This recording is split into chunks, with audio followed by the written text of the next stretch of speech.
Hey guys, this is Hell Hades. This is going to be another Raid Shadow Legends video. Guys, we're in for another account takeover. Umbrous Darkness, massive supporter of my Twitch stream. Him and his wife also do a lot of work on things like my tier lists to keep them up to date with screenshots, masteries, all that type of stuff. So yeah, this is just a big thank you to those two. I've actually already done an account takeover on his wife's account.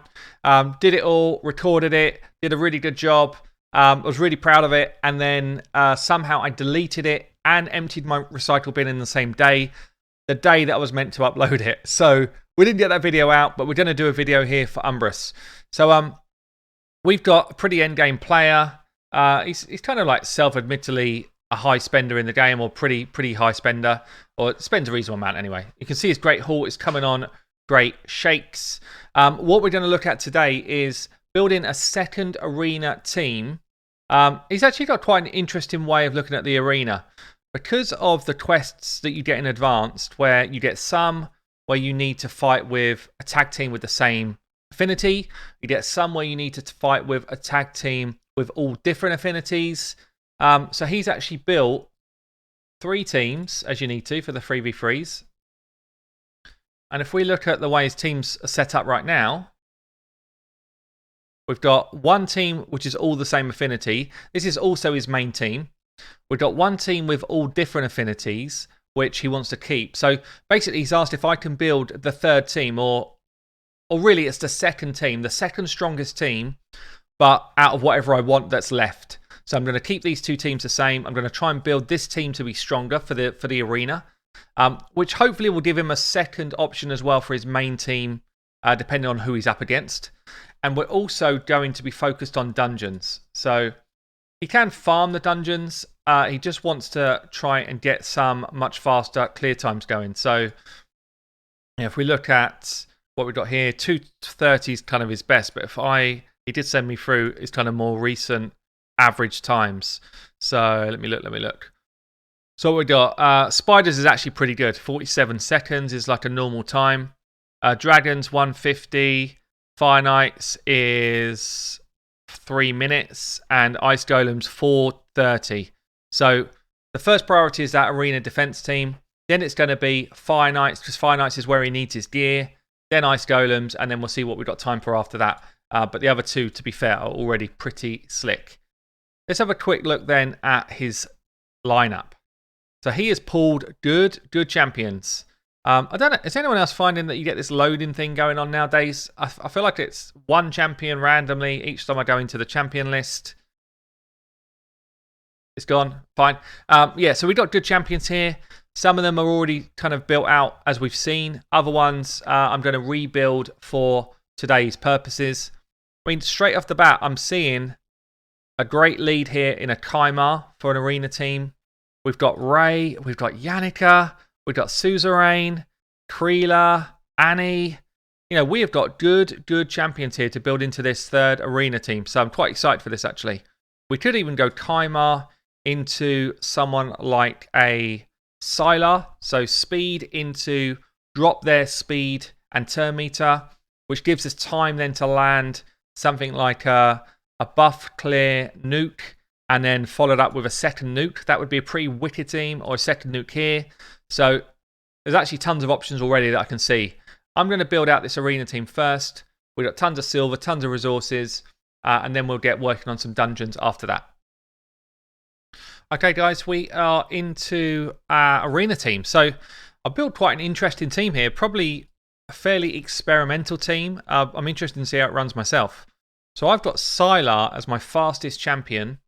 And Sylar is going to be going first, 279 speed, and she's got high accuracy. So she's going to go first and drop the enemy's turn meter. And providing they don't have like immunity on, we should also drop their speed, or put decreased speed on them. So drop turn meter by 40%. That's huge. Like if you can imagine someone's turn meter is nearly full, you're dropping it by 40%. You're ineffectively dropping their speed a huge amount, which gives everyone else plenty of time to go. So really interesting champion, Sylar. I must admit, I did not truly believe in Sylar until I did a guide on her, and then I was like, damn, this champion's actually really, really cool. So we're going to have Kaimar in as our lead. He's coming in at 206 speed, just so I can use him in other content as well. High HP and in a shield set. So he's got good accuracy as well, so that if we need to use him for his debuff ripper, for his sleep, we can do that. But also, we bring him in at 206 so that he speeds us back round again and resets our ability. So you almost have like this never-ending turn meter cycle of taking out the enemy. We've got a Suzerain coming in at 210 speed. He can also clean buffs. So we've got Kaimar can clean buffs, Suzerain can clean buffs and do damage. And then we're bringing in Ray at the end. 218 actually. Is she at the end or is she faster? She's faster. I'll see how this works. We might end up changing this around, but we kind of got Ray goes in, freezes. Suzerain goes in, does some damage. Kaimar resets, and then the whole thing goes around again, with hopefully Ray cleaning them out at the end. This, as I say, it's a bit of an experimental comp, but for 3v3, I thought, why not? Why not we give it a go? And we've also then got them in builds that can actually work in other ways. So let's take this team out. Let's put in the team that I just built. Kaimar, one of the best speed leads in the game. I think he's like third best setup. So we've got Ray in there, we've got Suzerain in there, and then we've got Sylar. Let's just move them. Let me just check the makeups of teams. We're not going to be doing buffs, so actually against a bout team, it's not a bad idea, but I don't know if we're going to be quick enough. This is probably this person's fastest team. We'll see. 279 is fast, but it's not crazy fast. So we'll see if that's quick enough to beat this team. They don't have a speed lead in, so it's probably a good chance that I am quick. But they might also... actually, no, their power's not high enough to be high resistance, so we should be okay. It's always fun building out arena teams when you're using slightly different champions. That's what I find the most fun in this game. So we're just about faster. See this? Turn meter is almost full. The rest of them, though, are not that fast. So we come in here and do the decreased speed and turn meter. Hits them all. Look how far behind us they are now. So Ray's going next. We have got absolute priority here on everyone's abilities. Now, I'm going to go in and try and freeze first. Hit the freeze. He's actually shaking off the freeze. Doesn't really matter. We then come in and we can remove shield if there is any. This is going to happen 100% of the time. So that Mountain King shield is 100% coming off because we do not need accuracy to land this ability. And it also does a good amount of damage. So we remove the shield, see that happened, bit of damage off there. Now we can do one of two things here with our Kaimar. I can either speed round or I can sleep. I'm going to speed round and try and get all of those abilities back again. See that? Abilities back. Slow them down again. Now everyone's got a debuff on, I can lay the nuke, because Ray's nuke comes when there's debuffs out there.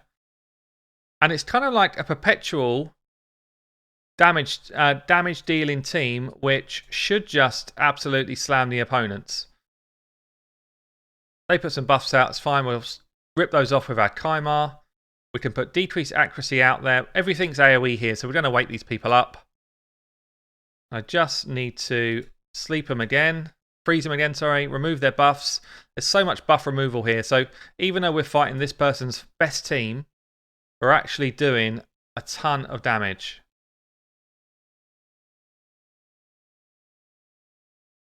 There's the counter-attack from Ray, puts decreased defense out. Sifi's down, who's our biggest threat. Albeit we've lost our two main damage dealers here. So maybe, just maybe have to do with a bit more damage out of our Ray, actually, because Ray probably should have taking them out there. Let's drop turn meter again. Put the sleeps on. Job done. So we won the fight. I'm going to put a bit more damage into that Ray. Take her out of the Savage Gear, because the trouble with the Savage Gear is, although it's best to have her in Savage Gear, we're actually not getting enough damage out of the gear that we've put her in. So I'm going to swap that piece and then we'll come back in again. Right, so I've just tweaked her build a bit. We'll see if this does a bit more damage. 3.6k attack, 94 crit rate, 225 crit damage. So her crit damage has gone up a lot. We've lost the Savage set. We've still got enough accuracy to do her job. Let's get my frames back up and then we'll get into another fight. So Here we go. So yeah, I've slowed her down, which means that she will now go last in that kind of turn order, which I think is probably better anyway, because we don't need more than one person kind of ripping off a shield. So let's see here. Again, this is going to be their fastest team, I think. All of these teams look pretty fast. So let's switch. Let's try it. Should we try it? No, let's not try it. Let's switch these over. We'll just run through the defensive team as well. See how his other team works. Tormund freezes up a couple. Foley gets a hit off. Cool thing about this sort of team here, it's always nice to have a defensive team that can go out and do some work. Just depends whether we get a turn. Looks like we will. So we get some burns out and some damage off. Ideally, we get a provoke off here, which we did. It's nice. So now Arbiter can't resurrect. Drop turn meter here if we've got enough accuracy, which we have, and a nice hit. And then again, we can get the provoke off here. Didn't land provoke, but should be job done. This team's actually really nice for a defensive comp. So they're done and dusted. Let's see. So we are faster than this second team. We drop turn meter and hopefully speed, which we've done. We don't have any shields to remove, but this also does a lot of damage. I could also here, just because I've got enough turn meter to play with, look at this, plenty of time. I can actually go with this weaken ability, which hits hard anyway. Got a couple of weakens off. Then I've got two choices again, cycle or sleep. So I think I'm going to, we're going to AoE here, so I may as well cycle abilities. I'm going to come in with the nuke. Hopefully I kill everyone. Oh, not quite, but we're almost there. We've cycled abilities anyway, so we can slow everyone down. Let's see which one hits harder here. Oh, it's pretty good. Now we rip it and sleep. And you can just see how this, it's almost like this never-ending rotation of abilities coming off. So I'm really, really happy with that team. For those of you that have got a Sylar and are not using her to her effect, honestly, she's so good at going second or even going first in an arena team like you've seen here.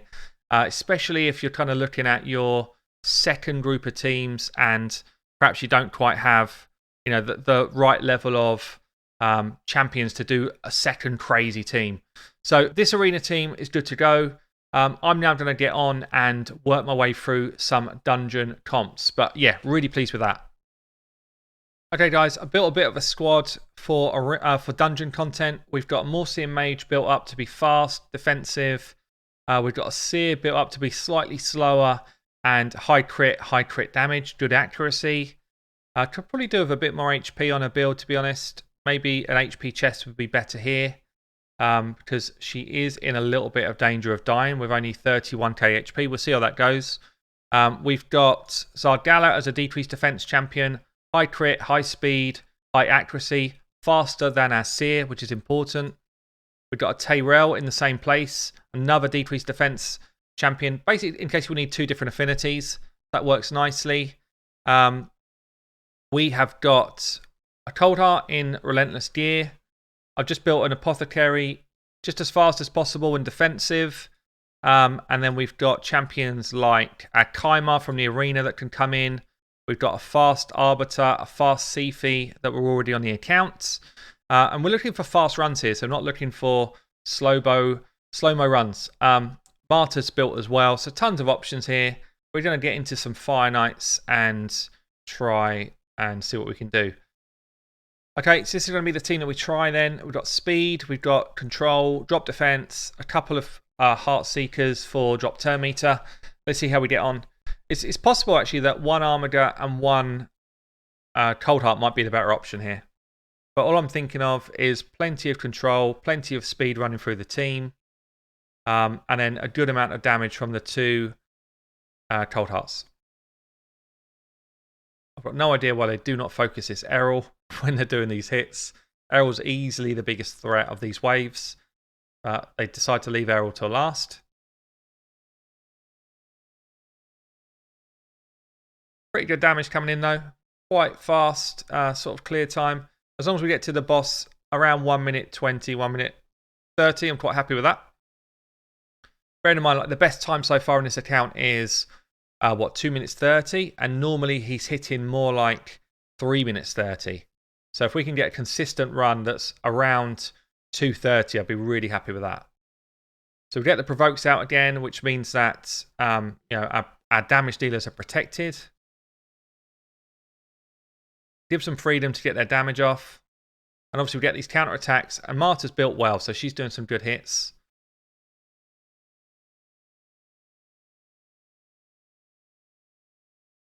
One down, 2 down, 3 down.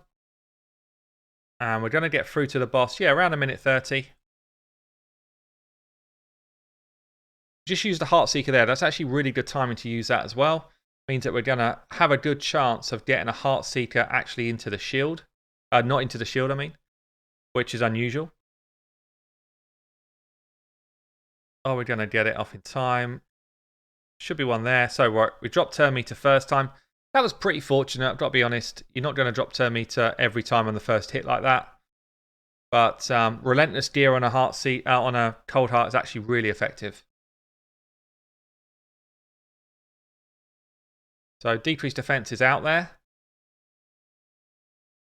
Could probably do with a touch more speed actually on one of these Cold Hearts just to keep the turn meter down. I think we would have done it there if we had maybe even like 5 more speed.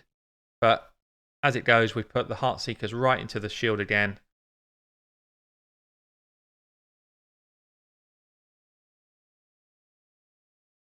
We are going to get counter-attacks here now though, so we're going to break through the shield really quickly.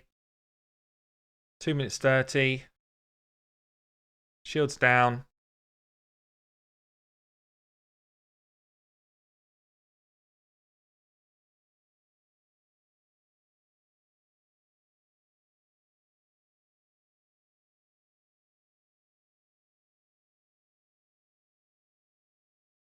And job done, 250. It's not bad. It's not the best time we've had, but it's not bad. Just wondering if there's anything I can tweak out of that. I don't know if there's much more I can do. The other option, as I say, is just to, even if it was like an allure, you could bring an allure in instead of one of these. Just see how the allure is built. To constantly keep turn meter down. Could work. We'll see if she's actually fully built there. Yeah. Just her health looked quite low. So she's in attack percentage chest. We're better off putting her in an HP chest just to make sure she can get through the waves. Ideally with some speed on it. Doesn't really matter what the set is. Just as long as it's a half decent piece. Like this. I'd rather have the HP than the attack. She's not in there to do damage. She's there to drop turn meter. That's it. So we'll play this one through. I'll get us onto the boss and just see if this works out a bit better. Okay, so we are slower getting onto the boss, 145. But I'm wondering if it's actually going to end up being a better overall run for us. As long as we can get the turn meter drop on here. Bam, there you go. So turn meter drop is on now. And it just means that we've got a better chance of keeping that turn meter down the whole time. As long as the boss is not getting a turn, obviously it just massively speeds up your runs. So we've got decreased defense on, we've got turn meter control going on, and now we're just relying on the damage to come in. So I think this will be, even if it's not consistently faster, this will be a more consistent run for this account. But we're not so reliant on luck. Not had a single Relentless proc this time, so in terms of that, it's been pretty unlucky, but the turn meter bar has just been down the whole time.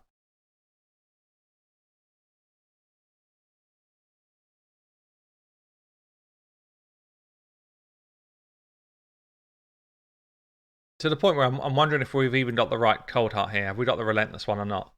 But job done anyway, under 3 minutes, pretty good. Okay, let's try some Ice Golem. Bit of a mishmash team here. I've gone for some survivability with Sifi and Miscreated Monster. We've gone for damage through Ray and Royal Guard. which will get us through this first wave very comfortably. The second wave's always a bit of a problem, unless you're doing like a Seer type team, which we could do. I'm worried that Seer ends up creating too much damage coming back at us, really. Royal Guard or Seer, I guess, could be interchanged. The only trouble with Seer is at the point that she puts her damage out, she also removes all of your protection. And I'm nervous that her doing that just straight out kills us. So we are going to lose people in the run. Obviously, Sifi can pick people up. That's half a benefit, really, is that for that second wave, which is a nightmare if you're doing it on full auto, she's just able to revive people in a minute. I could swap Sifi out for Arbiter, which would give us the full team revive there, which is a good option as well. But let's see how this goes. So I think we were running on average about 4 minutes. This is a nice shield here from Miscreated Monster. The other thing you've got to be aware of with Miscreated Monster is he does like to kill himself with ally protection. So that's something that we kind of get through. But the only danger we've got here, the only way this doesn't work, is if Royal Guard slams super hard and the boss gets 2 redemption hits. So big hit here. This is the danger point right now. 1 redemption hit with no adds up is fine. If there's a second one with both adds up, they ignore all of our defense and we get slammed hard. But Miscreated Monster's kind of our safety net for that, because he enables us to take a second big hit without too much trouble. So this team feels good. I don't think there's a danger of us not doing it. Obviously, it's very reliant on having that Sifi because of Wave 2. You could definitely interchange Ray with almost anyone else, I think. Ray was just there for some AoE damage on the waves. So Ray is definitely not like a staple of this team. If we had a second Royal Guard, I probably would play a second Royal Guard instead of the Ray. I think we're going to end up coming through something close to... I think it should be under 3 minutes. Big hit there. There you go. 2:42. So that's a new best time. And I think that's a 100% run as well. So I'm pretty happy with that. Let's move on then to Dragon. We already had a fast team on Dragon. So it's not like we're kind of worried here. But this looks good already. This is where I think we do something like... who's my decreased defense here? Decreased defense... Buffs, rip off buffs, reset, and damage. Royal Guard, maybe Royal Guard's not as favourable here as a Poisoner. Let's try this. I don't know if we're going to beat his best time here, but I think it should be a faster, like, consistent run. So wave 1, gone. We wait for the reset from Kaimar.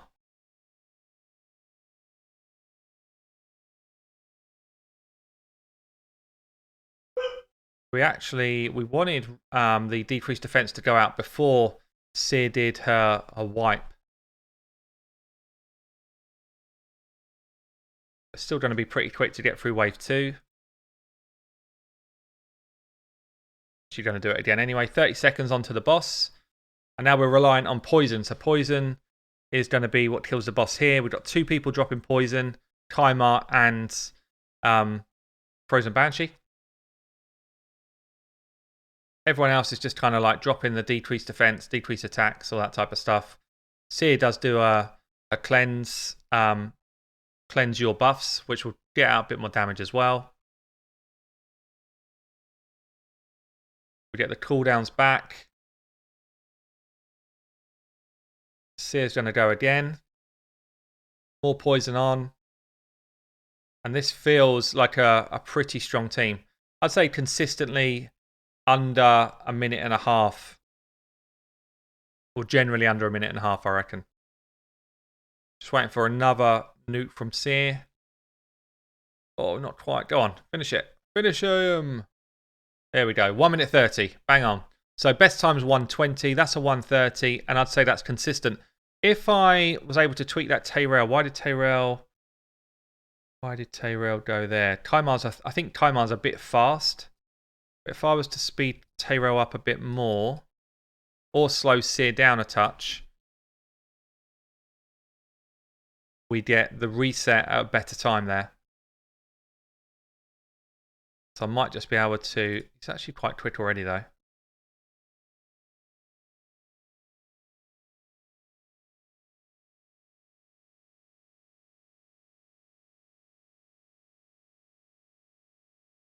Not going to gain a lot from doing it.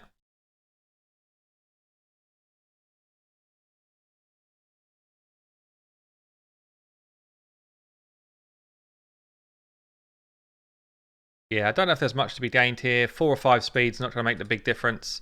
But that's a good run anyway. So Dragon's looking good. Spider, he's already got a very strong team on. So he's already doing 40-odd second runs with this team here. I'm not going to interfere with that. I think that team works nicely.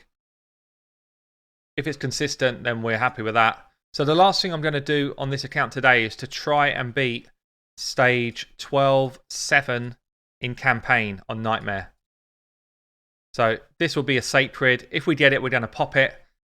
Let's see what we can do. So for stage 12-7,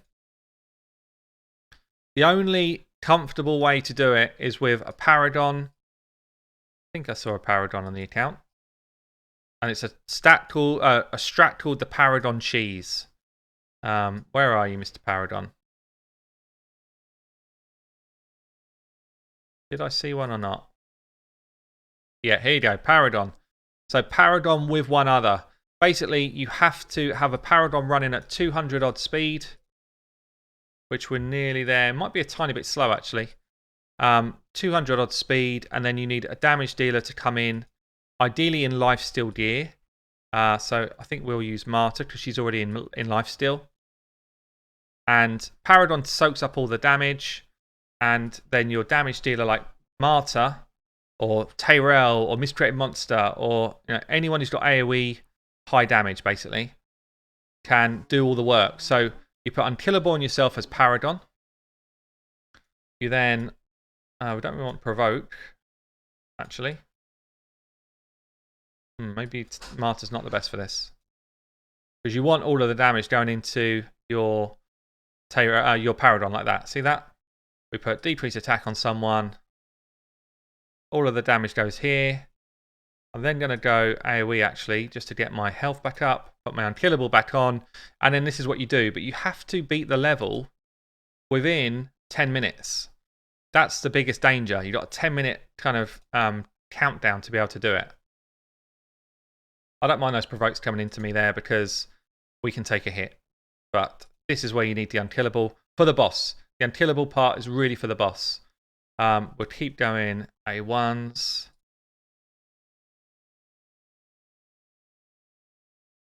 Drop the provokes out again, just because it hits hard. Nothing more than that.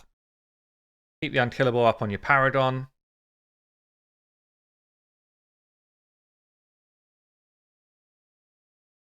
Try and get drop defense on, because that's going to... And that's why Marta's good. Tyrell's good as well, because he puts drop defense on. Tyrell's actually probably better than Marta even.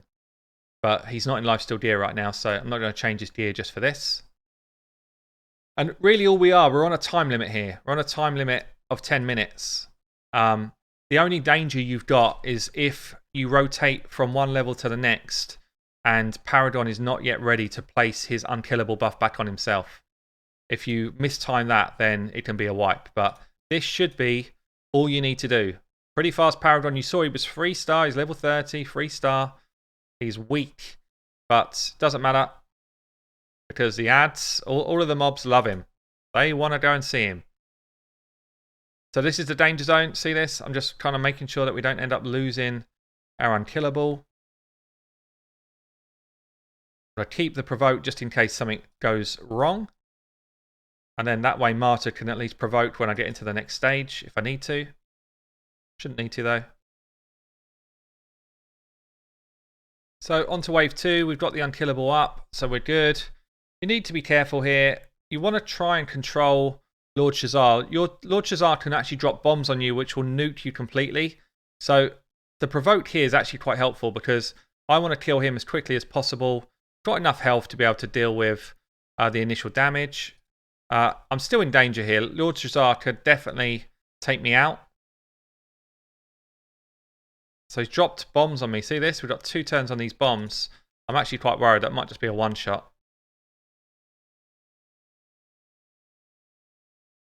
We just about survived somehow. I can't afford for any more AoE damage to hit me. I need to heal up. Let's keep the unkillable going. Hopefully we got a provoke off, which will also be like a full-on health regain. There we go. So we gained a lot more health back.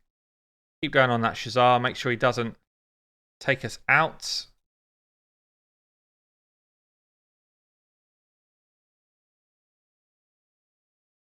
So yeah, he's a danger. There's nothing else that's really a danger in these levels until you get to the boss. And the boss is a big problem. Especially if you do not have a Paradon. So keep going. He should be dead. Oh, not quite. No more bombs though, that's good. Bombs are the only trouble here. So we should finish him off. No, too weak. So weak, Paradon. 4 minutes in. Timer's ticking. Keep it going. Try and take out him. As our next one. 2 to go. 4.5 minutes in. Keep the unkillable going. You see, it's quite dull. You literally will never do this again in your life. You'll do it one time. I hate the way they've hidden the mechanic behind needing a specific champion like a Paradon. It's rubbish. I'm going to keep that unkillable going for now. She's dead.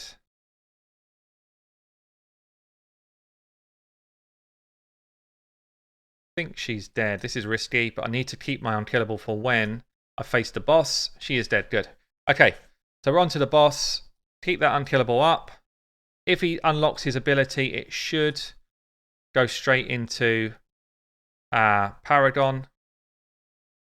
All of the nukage coming in. And I just want to A1 all the way. Keeping the unkillable up. 5 minutes 20 done. Keep the damage on.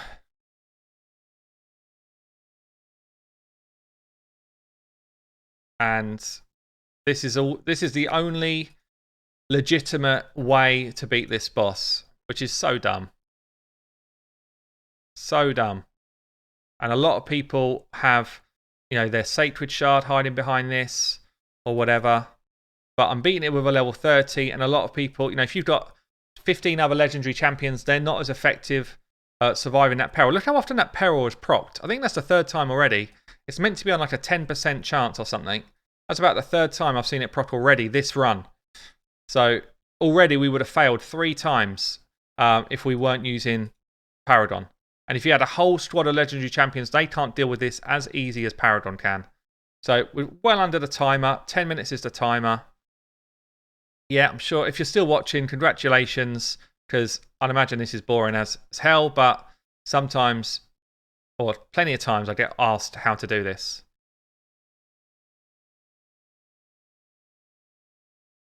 Nearly done. Not going to risk it. Keep the unkillable going.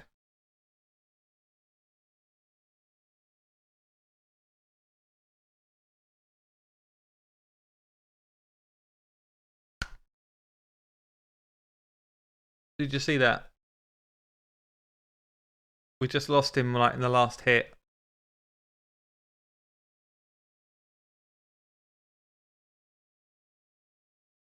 So I'm back onto the boss, guys. You saw it. You saw it the first time. I literally cannot believe what happened that first time. We're back on it. She's done it again.